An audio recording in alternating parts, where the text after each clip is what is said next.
Tak toľko, čo sa týka mňa asi, čo som rozprával. Keď máte akékoľvek otázky alebo čokoľvek, pýtajte sa. Áno? Super otázka ináč. Čo sa týka stravy, tak my lyžiari sme takí, že lyžovanie je veľmi taký všeobecný, alebo teda všestranný šport.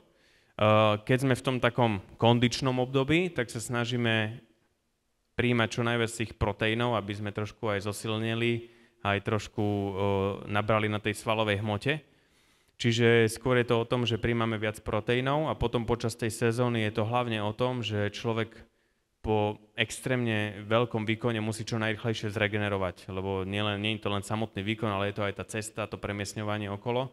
Čiže človek musí mať nejakú regeneráciu a ja sa snažím stravovať tak, aby som nejedol moc mastné jedlá nejaké, ale aby som jedol čo najzdravšie jedlá, čo najlepšie pre to svoje telo. To už človek musí mať sám vyskúšané, čo mu robí dobre, čo nie. Ja sa, že si tam raz za týždeň aj Wiener Schnitzel s hranolkami. Ale to len to takú odmenu, keď je človek v tej sezóne, pretože konec koncov ho to zbrzdí potom. A tá strava je veľmi dôležitá a samozrejme aj ten pitný režim. Hej. Ja sa snažím piť čo najviac čistej vody a do toho jasne, že niekedy nejaký proteín, aby človek rýchlejšie zregeneroval. A je to ako s takým, možno je to také klišé, ale je to ako s takým palivom do auta. Keď človek chce jazdiť na športovom aute a dá mu slabý benzín, tak ten potenciál nikdy nebude taký, keď mu ten najlepší. Čiže je to asi aj so stravou tak.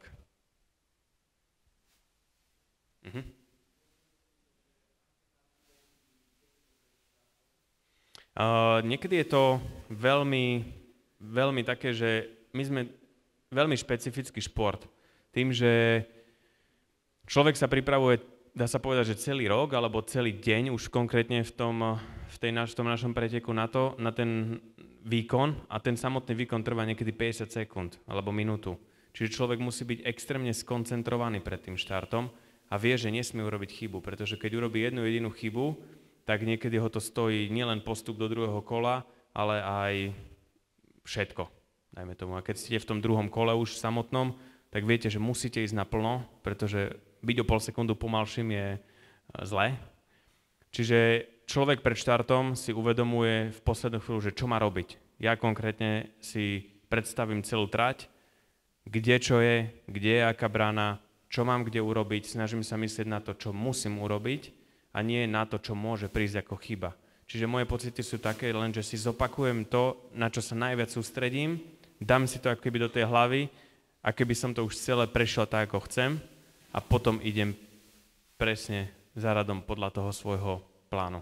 A keď to niečo naruší, lebo vždycky to naruší niečo v tom tvojom pláne, tak sa hneď snažíš dostať naspäť do toho, že som ako keby tá chyba dovtedy nebola.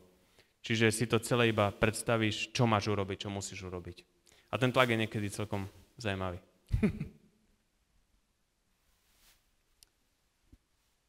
Áno.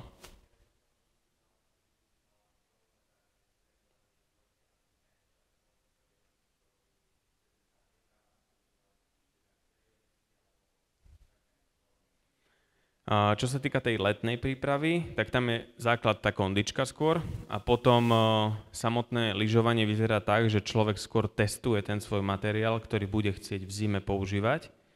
A dajme tomu, že v lete, keď máš 10-dňové sústredenie a jazdíš 8 dní, tak za každý ten deň najazdíš v priemere 10-15 jazd takých, že ideš do objemu.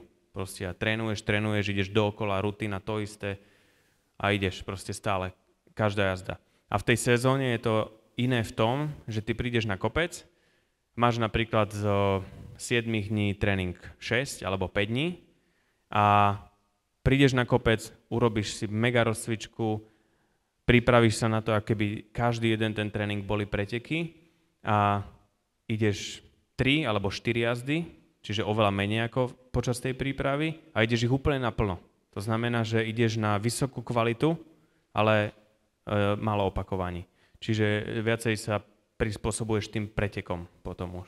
Čiže tam už to nie je o tom samotnom tréningu tej zručnosti, ale o tom, ako si pripravíš hlavu na tú samotnú jazdu. V tom je taká najväčší rozdiel asi.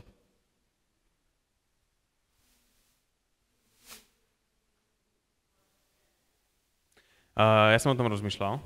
Ja by som skôr chcel byť, nie že tréner, na to poviem pravdu, že neviem, či by som mal čas už po všetkom, čo robím, ale určite chcem byť nejaký taký mentor alebo nejaký človek, ktorý vie odozdať tie svoje skúsenosti z toho kopca tej ďalšej generácii alebo tým ľuďom, ktorí chcú povedať im nejaké triky, pretože poviem pravdu, za tie roky v tom sveťaku som sa stretol aj s kopec negatívnymi vecami a dnes, keby som bol mladší a niekto by mi to predtým povedal, tak by som si také informácie veľmi vážil. Čiže keď niekto bude v mojom okolí a teraz vyzerá, že je tam veľmi šikovná skupina nie len chalanov, ale aj dievčat, ktoré rastie na Slovensku a budem im vedieť pomôcť, tak vždycky veľmi rád pomôžem. Čiže skôr by som si to vedel predstaviť byť ako taký mentor.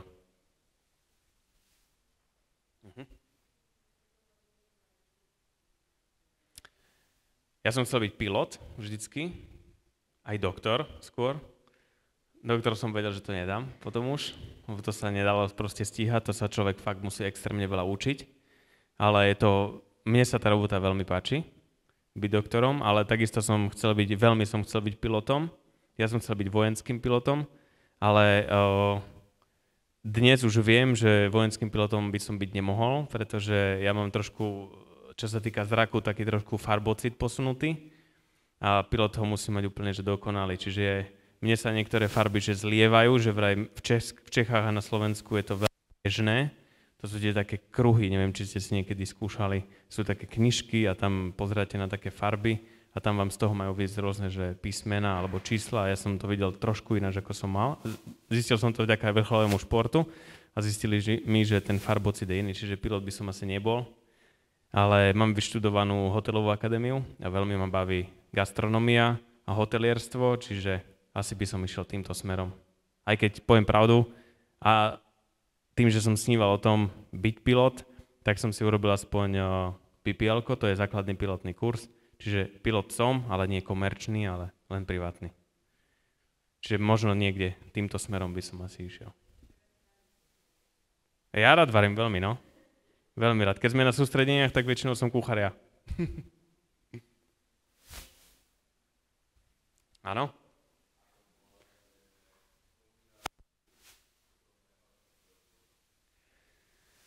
To je taká donútená otázka.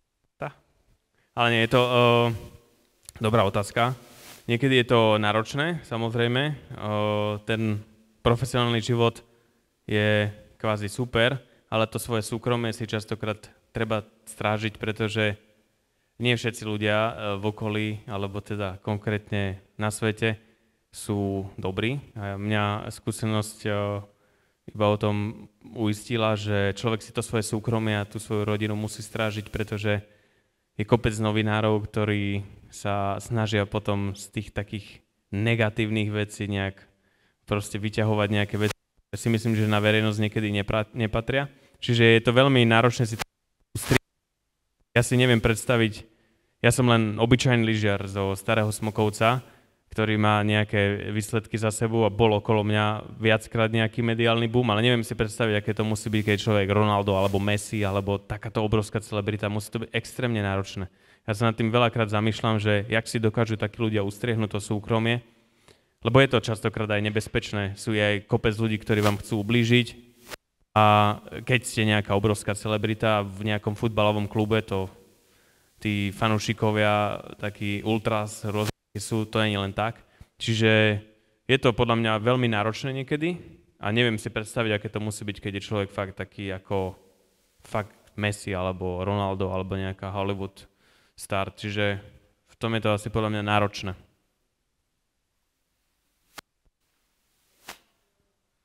Ako?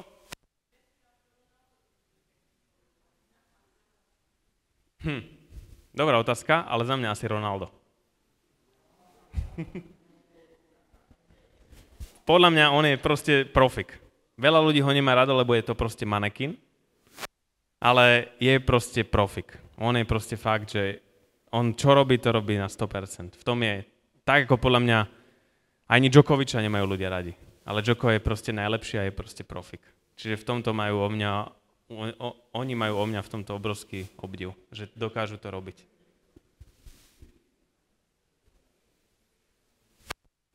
Áno?